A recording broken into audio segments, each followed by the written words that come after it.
Hello and welcome to a very special episode of Motorsport Idag podcast. I want to welcome Mr. Michael Goulian to our podcast this afternoon here in Sweden, and welcome very much to our podcast. David, thank you very, very much for having me. It's such an honor. This is something special, so I'm really so eager to know a lot about what you do because I love airplanes, I love cars, I love all of it. So, as I understood, you have, of course, a background with your father being involved within the aviation business as well. Is there something regarding that you can sort of tell me about, maybe? Sure, absolutely. I think in the high-performance aviation business and racing like I'm in, it's a lot like motorsports in the car side where it's sort of a family heritage, and so I would say that I was born into flying more than I found flying because my dad was a pilot at a very young age, and he started an aviation flying school here in the United States. And when I was about 15 years old, I started to take my flying lessons and then fell in love with aviation. And have been flying ever since. So my dad really got me started, and so you would say that flying is sort of in my blood. All right. I find that very intriguing. And sort of hearing that, of course, sort of how did that progress? Did it progress into more sort of the career part of your life? Yeah, when I first started, I didn't know that you could make a career out of aerobatic flying and airshow flying both. And so I started to do it because I was just very competitive in everything that I did in my life. And I played ice hockey every day for 15 years of my life, and golf and baseball as well, and was always a competitive person and just wanted to do better. And then as I started to grow into an adult, I wanted to continue that theme of competition in my life. And obviously you can compete in business, but it's a little different than athletics. And I always thought of myself as an athlete first. And so I just started to compete in aerobatic flying as a young kid, 17 years old, and started to win regional aerobatic competitions in the United States. And then over a course of 5 or 6 years, became a member of our national team, won the United States Aerobatic Championship here, and competed in some world championships. And then it's a natural progression when you have all of those skills to go into the air display side of airshow flying. And so that's what I did. I transitioned from competing to really these high-performance displays at the massive air shows around North America. And then in around 2004, the Redbull Air Race started, and because of my background in competition and low-level airshow flying, I was invited to become a part of that as well. Wow. Yeah. So that's very interesting to hear for sure. And it's such a cool thing I can imagine to be a part of because of course all the car racing and all these things, and it's interesting to hear how sort of the ladder towards sort of a career within this business, how it goes about, and how you as an athlete and as a person go about things. And so when you sort of now moved into the career part as we sort of speak about now, what kind of challenges and difficulties sort of did you get surprised by when sort of taking it a step further? Yeah, I think there's a big parallel to motorsport in that I was obviously the driver slash pilot, but also I was the team owner. So I had to make a business out of it. So we went out and were lucky enough to find some really great sponsors and have those same sponsors today. So you're managing not only your flying career, but also your business career at the same time. And so I think that's where the difference is right now in the Red Bull Air Race versus, for instance, Formula One, where the drivers are basically just hired to drive, and they're not running the team. In NASCAR, we've had owner drivers for quite a long time until just very recently. That has become almost extinct now. I think maybe Tony Stewart was the last of that group. And so that's been the biggest challenge, David, was trying to figure out how do I stay at my physical and mental peak of my ability while also running a business. And that's because that's what happens. As you know, anything with an engine and four wheels or an engine and wings is fairly expensive to operate, and so the money has to come, otherwise it's just a hobby.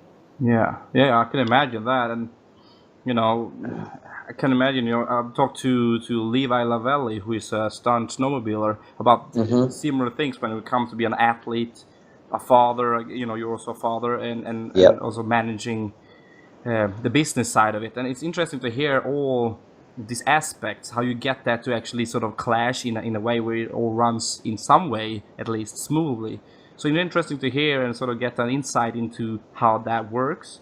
And with that said, now, look into your career. You've achieved so many things. You have won in Budapest. You won the DHL fastest lap. You have done so many things. You have championships and sort of now looking at all these statistics. Is it hard to keep you motivated, or is it just sort of it fuels you even more, or where are you in this aspect? It fuels me even more. When you come out of a spectacular race week like we had in Abu Dhabi, with a win and such a huge thing. There's only 8 races a year, so each race is very, very vital, and a win is important, and not many people get them. So it motivates you to drive and to push forward and to continue. And I think probably just like Levi and a lot of the Formula One drivers, the job is very difficult, so you have to be passionate about it. And that's the thing, is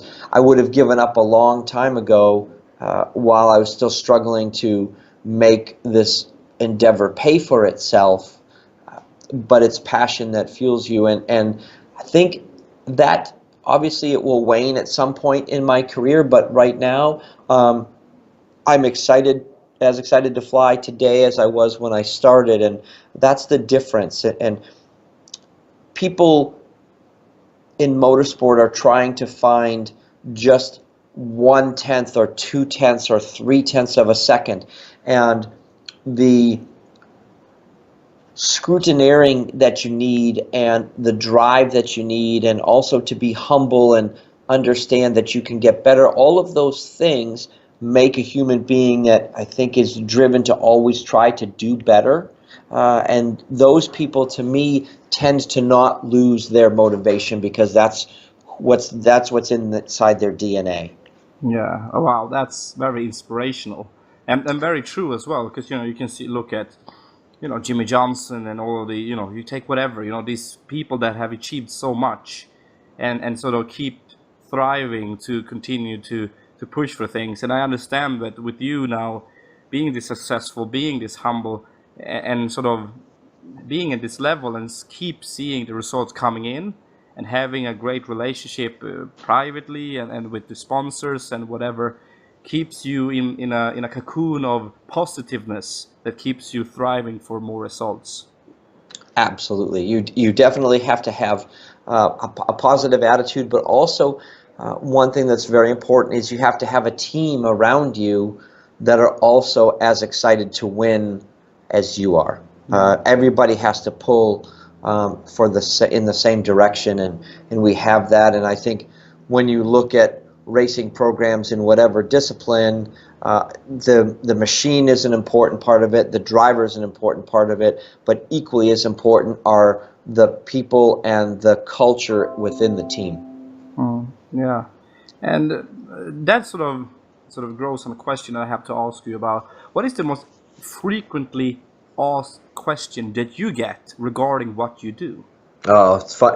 It's easy. The question I am most often asked is, have I ever had an emergency, right? Or have I ever had a crash? And obviously, aviation is a little bit different than a car, where if the engine stalls, you just can't pull over to the side of the track and wait for the safety car to come out. So I think people are enthused, or I would say interested to know how we deal with that as pilots. And the machines in aviation have to be tested and thoroughly looked at all the time, because we just can't really have any failures. So if you look at the Red Bull Air Race, you would probably find that the standards are very strict for what is allowed on the racetrack, and the testing happens to be very extensive before we can put things on the racetrack, so that we're staying very safe out there when we're flying in front of a lot of people in very small city centers. Wow. Yeah. Well, talking to you. It makes me gonna watch more of this air race, because Great. really looks cool. I've seen you guys though, as you know, at Eurosport. I was like, I thought some of the downhill skiers or whatever you want to take, that they were crazy, and I look at them, wow, and that's absolutely incredible. And with that now, how is the response from the crowds? They love it. It's one thing to see it on TV or see it on the internet, but when you're live and you're listening to the airplanes and you could smell them and feel them and almost touch them, it's such a visceral feeling. I'm sure just a lot like auto racing, where it's one thing to watch it on TV, but it's a whole other thing to see it in person. Yeah, well, I can imagine. So hopefully you can come and sort of try to get it over here in Sweden. We need more motorsport in this country. We're nearly dying. So we need a little bit more of that. Would be awesome to get the chance to see, really watch it in real life. Because for sure, it's the competition. I've seen the competition is very fierce, very close to the bollards, what you have out in the water. And, it has to require a heck of a lot of precision and focus and concentration from the pilot to not make a mistake, but also sort of to find these, as you said earlier, these sort of tenths of a second or whatever it might be. So, and that brings us into the question, how does a race weekend look for you? If you sort of try to explain it in some way for the people that might not know.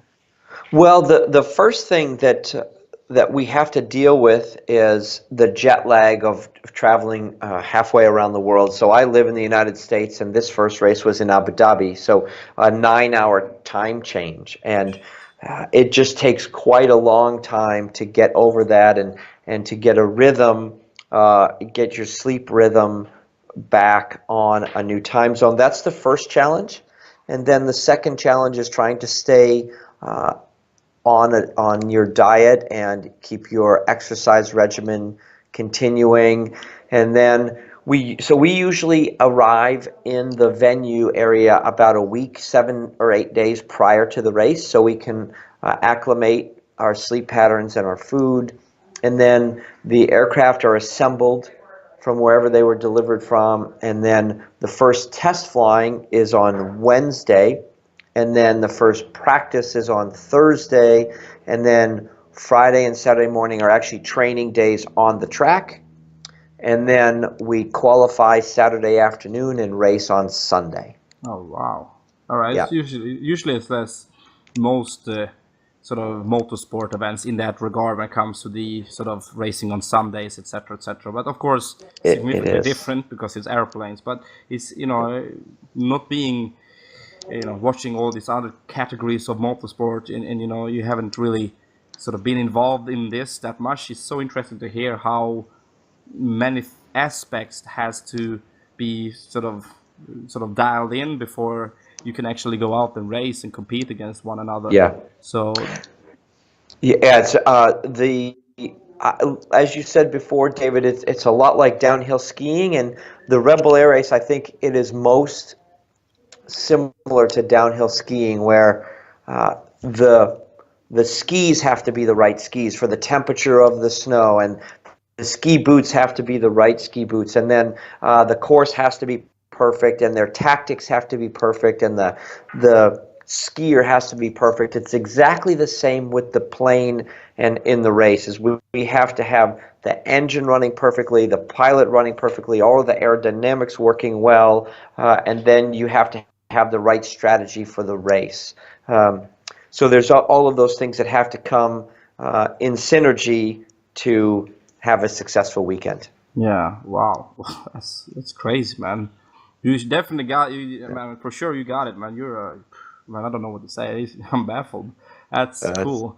well said. One thing I don't know if people ask this, but I am a little bit interested to know what input do you have on the track and the layout. Do you the pilots have any input in? Or maybe we should change this. This is a little bit unsafe, or tell me a few things about that. Yeah, so that's a great question. So the each one of our teams has what they call a tactician. So there's essentially a computer genius that takes the racetrack and we run it through a simulator, and we look at the correct lines through the track depending on different wind conditions, and we'll sometimes have as many as 15 different looks at the track from different winds.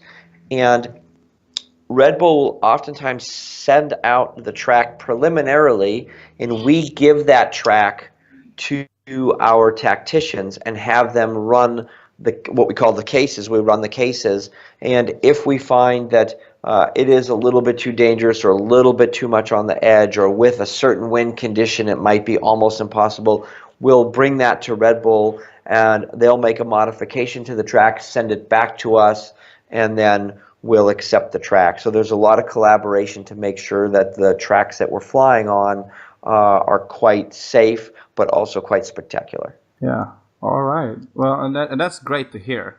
And but also, I don't know if you agree with me though. But when we if we should sort of talk specifically about Red Bull as a brand, or as a as a company that sort of makes these races happen, it feels like Red Bull really listens to the athletes, and it feels like they really care about input when it comes to things that they are sort of working sort of with. So do you agree that that's the case, or?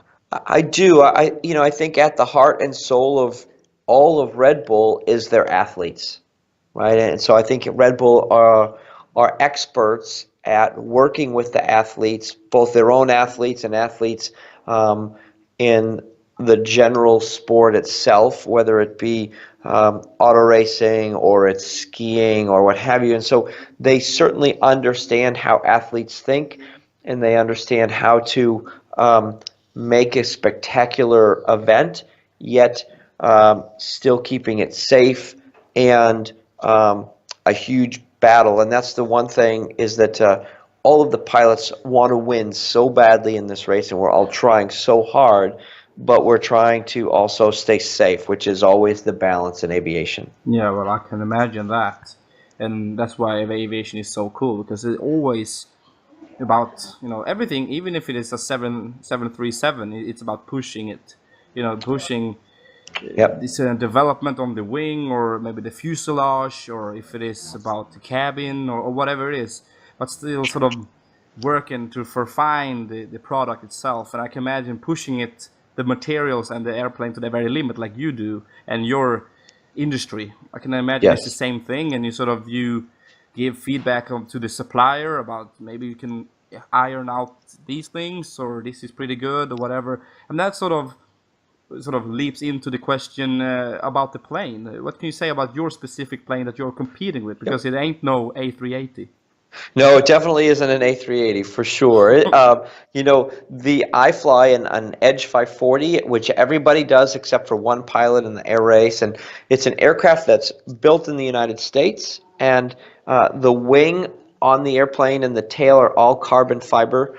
The fuselage is a chromoly structure like in a NASCAR, which is very strong, but also very lightweight. And each one of the teams has the liberty within the rule book to modify the airframe to make it fast in many different ways. So if you look at the Red Bull Air Race, you'll see different winglets, the end of the wings, and you'll see different cowlings, which is the carbon fiber shell that covers the engine, and how we move the airflow through the engine because it is an air-cooled engine. So the major portion of the drag on the airplane is actually cooling drag, moving the air efficiently through the engine to cool the cylinders and to cool the oil, and those are all different on all of the 14 different teams. And the airplanes are actually quite different, which is amazing because they're all so close in speed on the track, which is, to me, mind baffling. And then also for me, also I've had I have a custom seat, just like in an F1 car, that's been a bead seat that's been molded to my body, and includes the parachute that I wear when I get in the airplane. And we have configured the flight controls so that it feels like a glove to me. So when I get in, it's exactly how I want, it's exactly how I feel. So as a pilot, you not only get the feel of your plane, but you also understand its vibrations and its sounds and its smells, and that's sort of how you interact with the machine, is that you're listening to it through all of your senses all the time, to assess the health of that machine and also how much you can get from it. Wow. And this is one of the things that's so typical motorsport, that people forget about, not only sort of the about the specialized seat or whatever, but also that the sound of the engine, if it goes up and down in revs, and then also that the smell also plays in knowing what the machine is doing. And then people sometimes, I'm a huge motorsport fan, as you might know, but even I sometimes sort of, when you get into the zone, you sort of, it feels like the machine is speaking to you directly, and people ask, how do you know this, and how do you feel that, and how do you know when it's doing that, and how do you know that something was maybe not correct? And it's about being at one with your machine in some regards, and knowing where it is at this very moment and the state of it, and stuff like that. Is that sort of something that's not only important, but is it hard to get that feel as a, get that through maybe knowledge and experience, to get that know-how as a pilot? Well, it is absolutely vital that you become one with the machine. It's the only way to get the maximum performance out of it. So it talks to you. If you pull too hard on the stick, the wing, you might get a small stall, and the wing will burble, and you've gone too far, and the airplane, it's alive, right? And you do have a relationship with the machine, in that you're asking it to do things, and it's giving you back in response, and it's a constant feedback between the pilot or the driver and the machine itself, and you're listening to its health all the time. And to be able to get the maximum sort of out of the machine, you have to be relaxed in it. So you have to ask it to do these amazing things, but you have to be able to understand what it's telling you in return. But you can only do that if you're relaxed in your environment. You can't be too excited and too keyed up and too tight on the controls. You have to be able to feel the airplane and understand the energy level that the plane has to make it go fast. Wow. Yeah, well, it was more or less as I thought, but always nice for maybe the people that don't know much about this to sort of to hear, the level you are, because people are always sort of intrigued by these athletes that are at the very, very top of their game, at the top of their sport, or whatever it might be. And speaking of being at the top, of course, means physical and psychological fitness.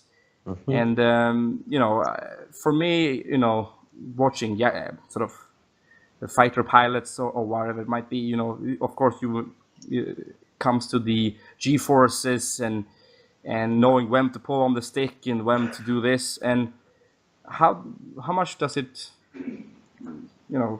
what does it require of the pilot when it comes to the physical and the psychological fitness and training, etc.? Yeah. So there's a couple of things that are vitally important. All of the airplanes, there's a minimum race weight of 697 kilos, and you need to be as close to that 697 kilos as you can get. And so you'll find that all of the pilots are on a regimen to try to make sure that their weight is as minimal as necessary to be able to reach that 697 kilos. And then also, just as importantly, is your physical fitness. Are you strong in the plane? Is your fitness from a sleeping standpoint good? And so you have to manage your body the entire time while you're at a race week.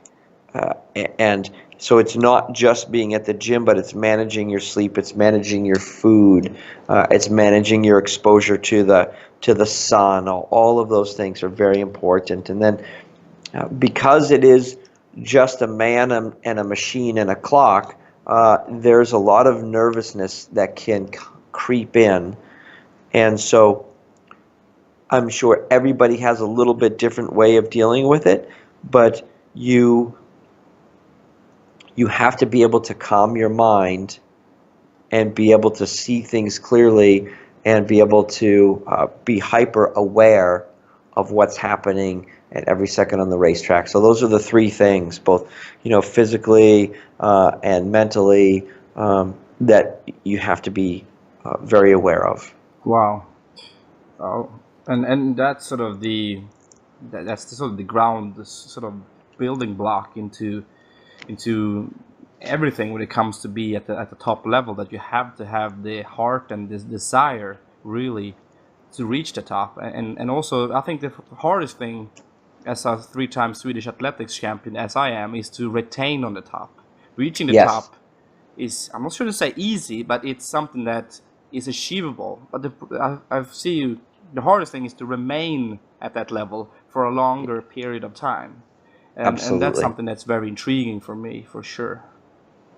Yeah, I think that as you mature in your career, as you said before, you have to find different ways to be motivated, to stay motivated, and then also as you get married and get a family and there's other distractions, you have to make sure that you take those distractions and use them in a positive way and not a negative way. So to me also, it's very interesting to watch athletes as they have success, experience success, they become veterans, they get married, they have families, things like that, how they've been able to continue to be at the top, because it is a very big challenge. Yeah, absolutely. And now, my friend, let's talk about like what you do when you're not competing and being high in the air and using a lot of G-force like an absolute pro. So tell me, how do you do to cool off? I talked to, as I said, to Levi Lavelli. He made a video where he sort of took an ice cream and in his face to cool down, and I guess you ain't doing that to cool down.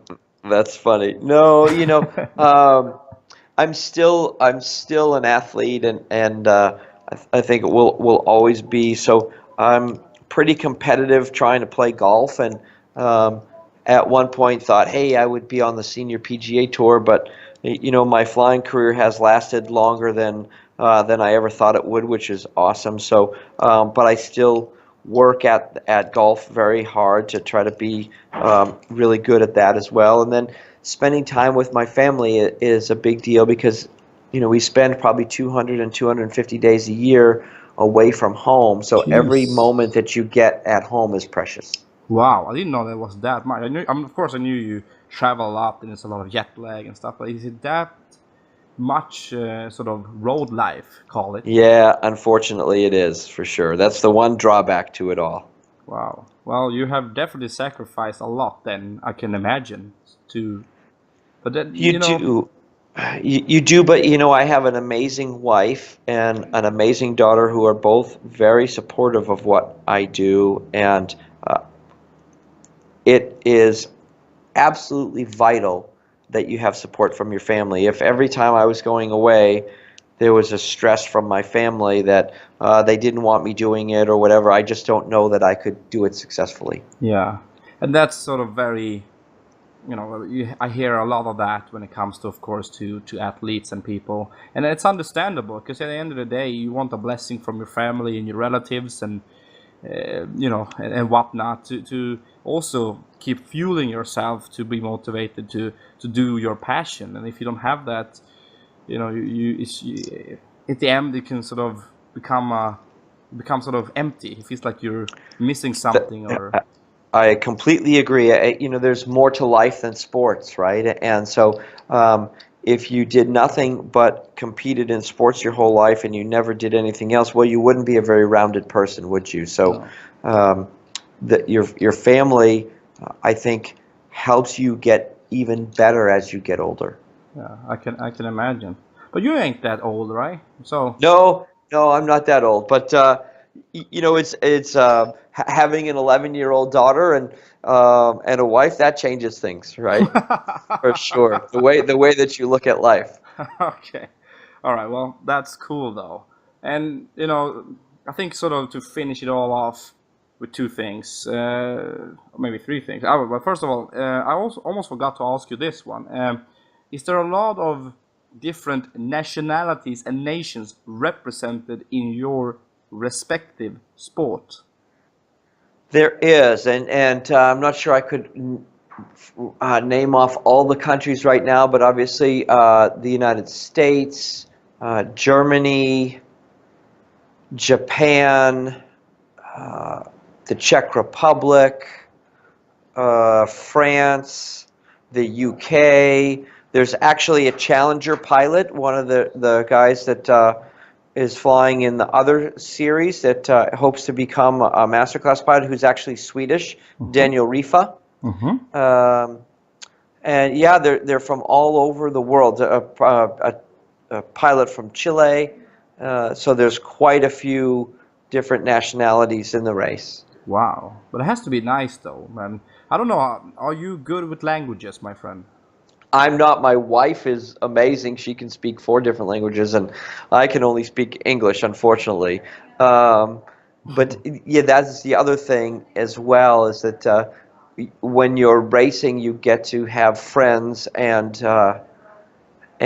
compatriots from all over the world, and you get to learn different cultures, and which is also fantastic. All right. So you didn't feel like with the new year is one of the new year goals or promises when it comes to the languages? I wish. I'm so busy and maybe a little bit lazy as well. So I actually do have some language apps on my phone to try to learn German, and it's been fruitless to try to do it. So I think now I'm too old. I've given up. That's fair enough. I give you a credit for that because at least you're honest, man, and you can't ask for more than that.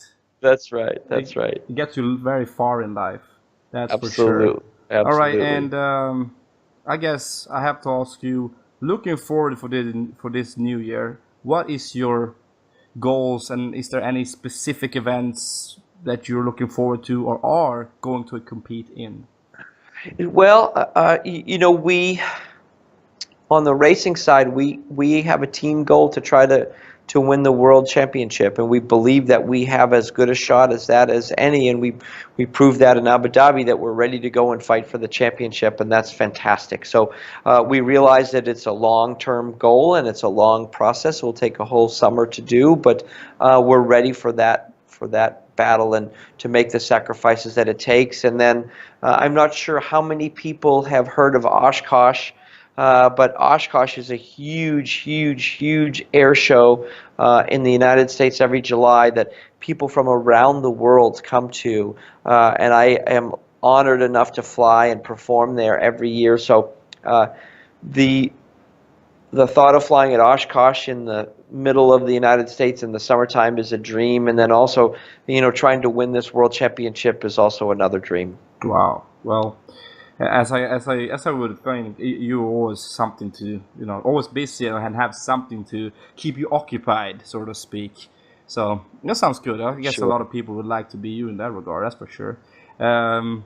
Well, I don't know where to say. There's so many things I could ask, but of course you need to continue with your life, which I would totally respect. So could you say? I almost forgot. Could you please help people find more information of you when it comes to your Facebook site, Instagram, maybe, I don't know, a website, etc.? Where should people turn to? Absolutely. Well, they can learn easily more about the race at redbullairrace.com. And then I have a nice website, which is mikegoulian.com, and you spell that Goulian. And also on Facebook, Mike Goulian, and then also on Instagram. So that we'd love to have the people in Sweden come and follow us on Instagram. We post some amazing, beautiful photos on there, and we're always telling our story through Facebook and our website as well. That's awesome. Okay, so are you ready to finish this interview off with some little bit of easy Swedish? Okay, I'm ready. All right, can you say, "Hey Sverige"? Hey, Sverige. That means hello, Sweden. See, man, aren't your wife Swedish? My wife is Swedish, and she's laughing at me right now because she's in the other room laughing at my Swedish. Mike, come on, man. Motorsport podcast, we're very happy that you took your time. Your wife has been fantastic to deal with when it comes to arranging this interview. It's been an absolute honor to borrow every second of your time. I hope we can do this again, looking forward to catch up. Hopefully you have a safe year, you have a great year, you have a safe year with your family, and I hope to see you very soon, my friend. Me as well. Thank you so much, and I'm hoping that we'll be able to race in Sweden one of these days. Well, I'm counting on you to get that done. Oh, so I will work on it for you. Thank you. Thank you, Mike, and have Excellent. a nice day, sir. Thank you, Hedo. Ooh, good. You like that? Yeah, I like that, man.